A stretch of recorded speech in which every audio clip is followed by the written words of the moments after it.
Mark Skaar on the Skaar Kaard, 103.7 The Fox. It's been a long time since Cozy Bella came out as a single, but John Corabi is back. He has New Day, a new solo record, his first one. And John, how are you? Good to talk to you again. I'm good, buddy. I'm just sitting here in Nashville having some coffee. You and I have known each other for, 20-something years, and I remember talking to you a long time ago about a solo record, and so this has been gestating for a long time, and you're finally getting ready to deliver this, so congratulations. Thank you. It's been, it's really funny, and you'll understand this, because I've had a few people ask me why the long delay between Cozy Bella and I did Your Own Worst Enemy, and then now. But, to be quite honest with you, I am not a computer guy at all. So I did those songs, and I was just sitting there going, okay, I don't understand this streaming thing. I don't understand algorithms. I don't understand, even my social media guys are like, dude, you got to hashtag Led Zeppelin on it, and they'll go into their, and I'm like, you know what I mean? Mm-hmm. So I kind of said, let me hit the brakes on this until I understand this whole concept of algorithms and computer, streaming stuff. So I put the brakes on, and then fortunately I went back to the Daisies again, and I just kind of put everything on hold for a second. And then Frontiers reached out to me about doing the record, and I said, okay, you know what? It kind of works out because the Daisies have a year off. Let me finish up this record and put it out, and then I can just go out and tour and support it. So that was the long answer. Short answer is I got fired from my night manager job at 7-Eleven, whatever. You had time on your hands. Yeah, I had time on my hands. The record's coming out at the end of April, and we've heard the title track, New Day. And yes. And of course, the other two songs have been out there. What does the rest of the record sound like? And if you can put it in a bow, in a nutshell, I don't know how hard or easy that is to do. You know what? Honestly, that was the thing when I sat down with these guys, the gentleman named Tom and Jeff Stevenson from the label. You know what, honestly, dude, you've seen my acoustic things and whatever different things.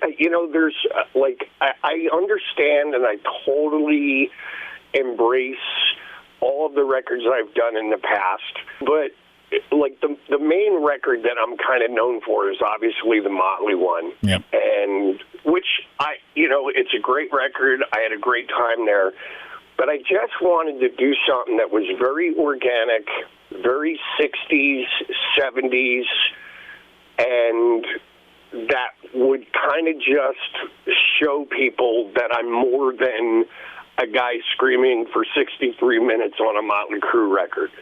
So this is really just kind of, for lack of a better term, this is just kind of very reminiscent of the music. I used to cut school, and I would go put money in a pinball machine and a jukebox, and I would sit and listen to bands like Three Dog Night, Creedence, Bob Seger. It was just a little bit of everything. The Guess Who.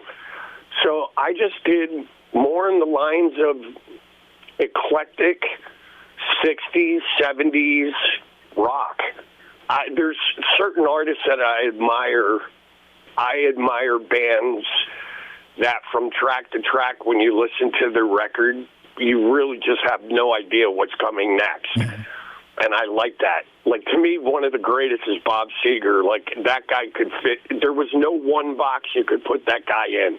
You couldn't just say, oh, he was a rock guy, because he had stuff. He had beautiful ballads, but he also did stuff that was borderline country, Americana. I just like eclectic, being able to spread your wings and go in a bunch of different directions. Talk to me about who you did this record with. I know Marty Fredrickson was really integral on these songs. Yeah, I love writing with Marty. He's just, I don't know what it is. I met Marty, it was weird, when I was in the Scream. and we kind of lost touch with each other, and then we reconnected when we were doing the Daisy stuff. And Marty's just one of these guys that I can literally walk into a room with just sit there, watch a football game, and we're both holding an acoustic guitar, and one of us will come up with a riff, and the other goes, "What is that? Oh, that's cool. Let's finish it." And we'll literally write a song. So I've always had that connection with Marty, but when they reached out to me and asked me to do the record, obviously my first person to help me produce it was Marty. So we sat down, we just started writing songs. I wrote Casabella with Marty. I wrote Your Own Worst Enemy with him. So we just said, okay, let's keep this thing going. And we just sat down, wrote a bunch of songs, and then Marty wound up playing, like, he obviously produced it, but he played bass on, I think, all of the stuff. I played guitar, and then his son, Evan, who is Marty's, like, assistant engineer in the studio, he played drums. So we laid down most of the tracks just by ourselves. And if it needed keyboards, either Marty or Evan would play, and then I would sing, and then Marty and I would do backing vocals. But it was funny, like I had reached out to Charlie Starr from Blackberry Smoke and asked him to play guitar on a track for me. So there's a song on the record. It's kind of a bluesy R&B type thing. It's called Faith, Hope, and Love. And so I sent it to Charlie Starr. I had asked him, hey, what would you want to play on a track?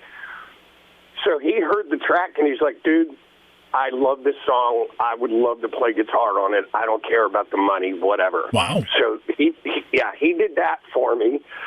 And then it was funny, about a week later, we're still working on some of the songs, and then Charlie sent me this little phone recording of him with an acoustic guitar, and he was just kind of scatting this melody, and he had some lyrics, and he said, hey, man, I got this thing, and I think you and I should write a song together. It's called I Don't Need That Memory Anymore. So I heard it, and I go, this is great. I played it for Marty, and we finished it, like, the next day. And then I do the lead work on that song. So it was funny. It was just this organic thing, and then while I was working on the record, I started putting blurbs out. There was photos of me in the studio, and then Richard Fortas, who I played with in the Daisies, Richard was on tour or whatever, and he goes, hey, dude, if you need any help with guitar, just let me know. So I just reached out to him. I sent him like 3 songs, and I said, if you want to put some guitar down, any one of these 3 songs would be great. And I got the tapes back like the next day, and he did a solo on all 3 of them that I actually just said, these are great, keep them. So that's awesome. Yeah. And then even Stevie D from Buck Cherry, like, Marty works with them as well. So Marty had mentioned to him that we were doing a solo record. So Stevie just sent me this riff, and Marty and I thought the riff was great, so we just wrote another song and put it on. So I just, again, it's like John Corabi and friends. It's just a bunch of friends that said, hey, man, let me, if you need anything, I'd love to help you out. So it was very organic and easy, and just we had a lot of fun doing the record. It was awesome. I see that you are coming to Minnesota, Medina Entertainment Center, Friday, May 15th, with Tom Kiefer. Tell me about those dates. Well, we're just kind of putting them together now. Like, I've known Tom. Obviously, we're both from Philadelphia. And oddly enough, Tom and his wife, my wife's a hairdresser, so they come here and they get their hair cut. So Tom does something new. I get to hear it. And, I've been playing him tracks from this. As I was doing the album, I was playing him and Savannah some of the tracks, and they're like, wow, this is great. It's passing. I said, well, Tom, I've done some stuff with him in the past, touring.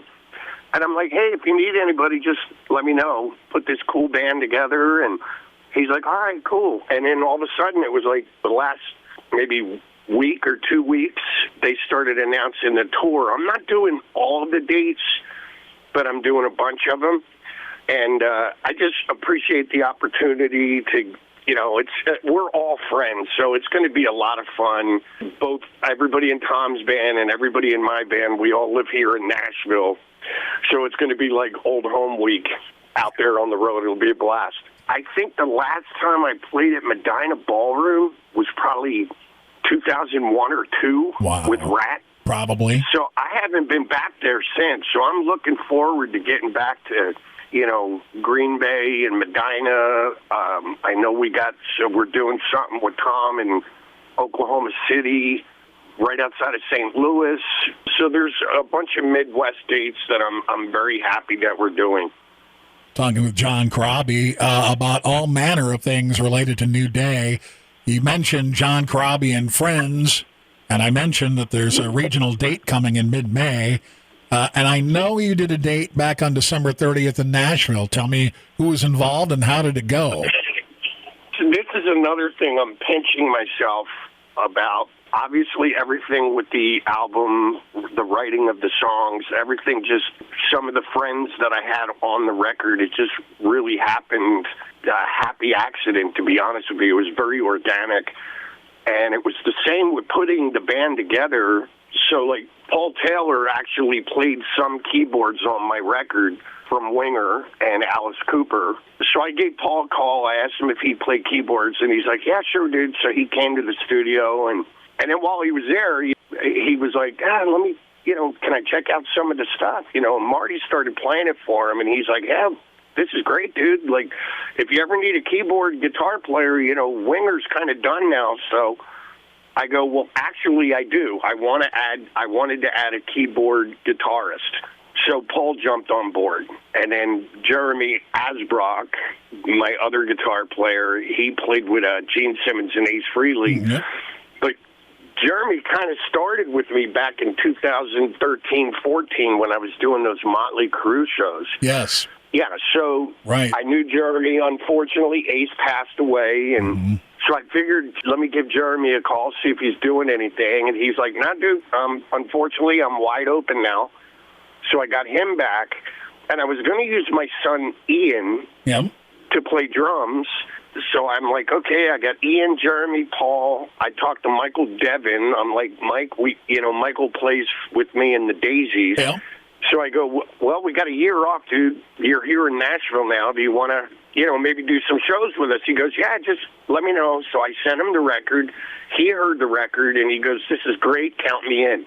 So at that point, I'm like, okay, band set. But then my son did some session work, and I don't know if you remembered this band or not, but they were kind of in 90s.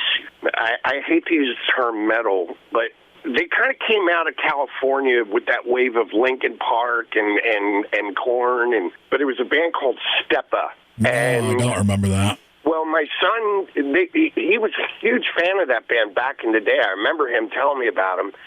And they just reached out to him and asked him to do some session work. So he did their new record, and then they asked him to be in the band.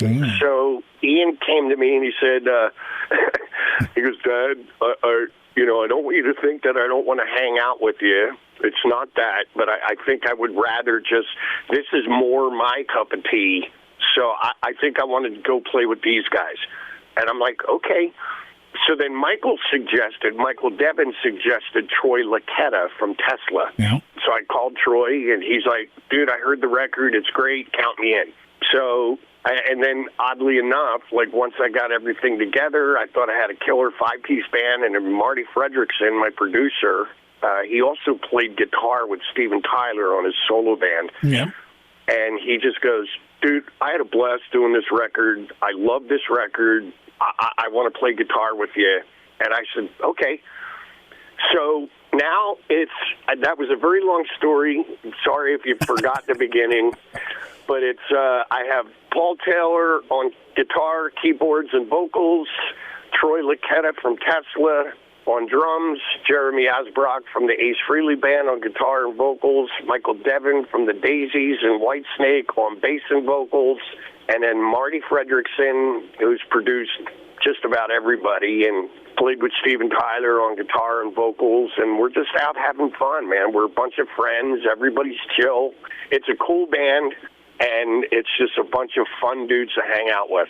John, as always, congratulations on this new record. I always appreciate your time and your friendship, and we'll keep on rolling on. All right, buddy. Thank you, and thank you for all the support and everything for the last gazillion years. My pleasure. John Corabi, ladies and gentlemen. I'm Mark Skaar on the Skaar Kaard, the new classic rock that rocks on 103.7 The Fox.